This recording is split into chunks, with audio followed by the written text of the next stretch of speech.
Kino gw'omuddugavu kyemmanyi kigenda kwewunyisaamu. Omusajja ono gw'oli mu kulaba ku ssimu yo ye musajja asobodde okuzimba TV, nga TV eno tekozesa masannyalaze ga bulijjo gano ge tumanyi, ng'agitaddeko tekinologi ke kuma kano k'oli mu kulaba emabega wano, nga kakozesa amaanyi aga radio frequency okusobozesa TV eno okukola, nga kino kye kiyitibwa free energy.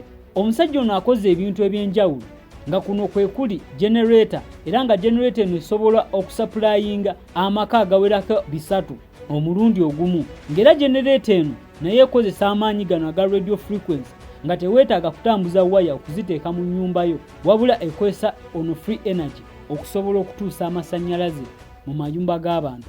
Ng'ovudde ku generator yakolayo ennyonyi naye era ng'ekozesa amaanyi gano, era n'akolayo n'emmotoka nga y'amasannyalaze naye ng'ate nayo takyagingibwa, naye ng'ekozesa amaanyi gano aga radio frequency. Kino wandikiise ng'essanyu erya Africa yonna, kubanga omusajja ono azaalibwa wano mu Africa era nga nzaalwa ya Zimbabwe, naye kino kimuleetedde emitawaana mingi olw'ensonga taafunye okutiisibwatiisibwa okuwerako saako n'okugezaako okuttibwa, era nga mu 2017 yali agenzeeko mu America yaweebwa obutwa era Katonda yamuyamba, nga guno si gwe gwali omulundi ogusoose, era kyagenda okuzuuka okusinziira ku muwabuzi bwe yamugamba nti waliwo abasajja 5 abali bapangisiddwa okumusaanyaawo. Ekirala ekyenjawulo ekiri ku musajja ono, amazima gali nti teyasoma nnyo kiri awo, olw'ensonga nti essomero yalivaamu ku myaka 14 era bw'atyo n'atandika okukola ebintu bye okutuusa we yajja n'obuvumbuzi buno. Kyewuunyisa abantu bangi engeri gy'afunamu amagezi agakola tekinologi ono, wabula ye agamba nti okukola tekinologi ono